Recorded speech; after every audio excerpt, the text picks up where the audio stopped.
Oke, selamat datang kembali di channel AS Pro.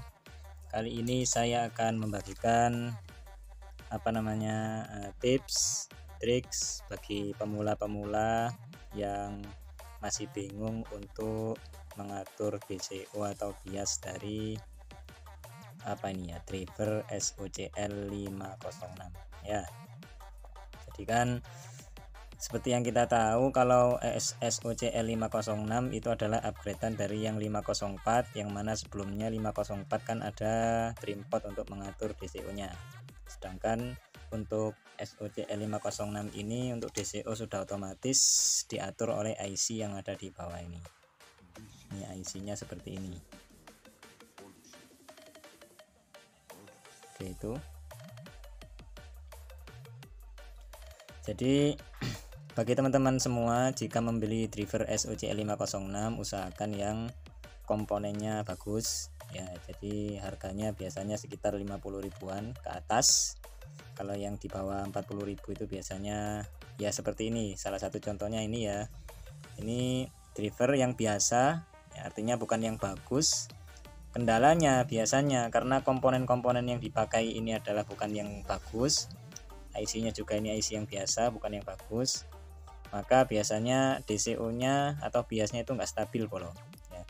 Kalau yang ada trimpot biasnya kan gampang, ini yang biasa seperti ini biasanya DCO nya tinggi atau kadang min ya. Jadi caranya bagi teman-teman yang sudah mungkin terlanjur membeli, kemudian setelah dicek kok DCO nya tinggi, saya kasih tips bagi pemula saja ya. Kalau yang senior wis loss ya, skip aja videonya. Jadi ada dua komponen yang bisa kita mainkan ya. Ini ya, saya copot ini yang sudah saya copot. Jadi di sini ini ada tiga resistor yang berbaris ini di sini ya.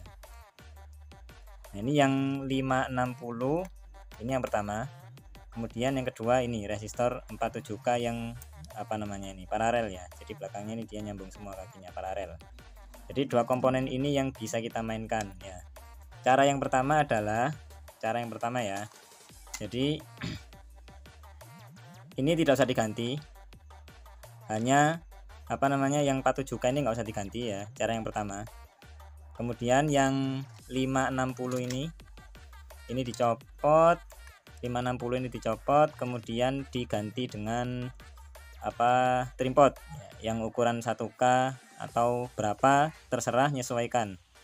Kalau misalkan nanti diputar-putar mentok kok tetap masih min, berarti ya, atau masih plus terlalu tinggi, berarti ya itu kurang tinggi nilainya. Jadi rumusnya adalah jika DCO nya itu plus terlalu tinggi 560 47K 2 resistor ini, berarti nilai resistornya jika DCO nya itu tinggi ya, jadi plus tinggi gitu, misalkan 300 mV jadi plus, maka berarti dua resistor ini silakan dimainkan angkanya, minta diturunkan ya. Kalau misalkan kok DCO nya itu min terlalu tinggi, misalkan min 300 min 800 mV gitu ya, berarti antara dua resistor ini 560 dan 47K ini dia minta dinaikkan nilainya. Jadi dua ini silakan bisa dimainkan. Maka cara yang pertama adalah 560 ini dicopot, kemudian diganti dengan bias trimpot bias ya, atau trimpot itu loh, trimpot DCO itu yang biasanya ukurannya 1K atau 1K2 gitu. Jadi bisa diputar-putar, nanti bisa diatur di sini. Jadi tidak perlu mengganti-ganti resistor.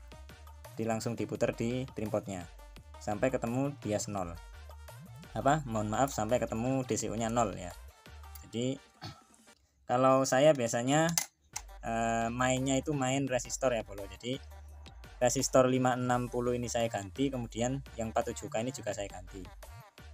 Kok setelah saya cek misalkan DCO nya terlalu tinggi plus, maka berarti antara dua resistor ini nilainya sama-sama saya kurangi.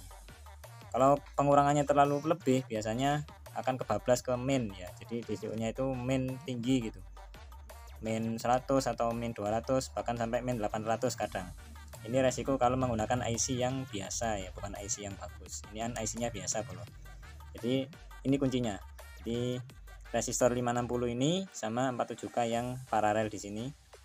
kuncinya adalah kalau biasnya terlalu tinggi plus, berarti dua resistor ini minta dimainkan, nilainya minta dikurangi sampai ketemu 0 atau yang mendekati 0. Kalau misalkan biasanya itu terlalu tinggi di minnya, berarti antara dua resistor ini minta ditambah nilainya. Seperti itu. Semoga bermanfaat bagi pemula-pemula yang masih bingung. Ini katanya otomatis tapi kok tinggi biasnya. Itu adalah risiko dari part yang biasa atau part-part yang bukan yang original ya Polo. Ya, contohnya seperti yang ada di depan saya ini kan, ini murah, harganya 30 ribuan. Jadi resikonya ketika dipasang dicek resikonya tinggi Polo. Jadi sekitar 500 mV. Maka ini saya kurangi nilainya, ini contohnya ini saya kurangi ya. Jadi saya mainkan nilai-nilai yang ada di resistor ini ya.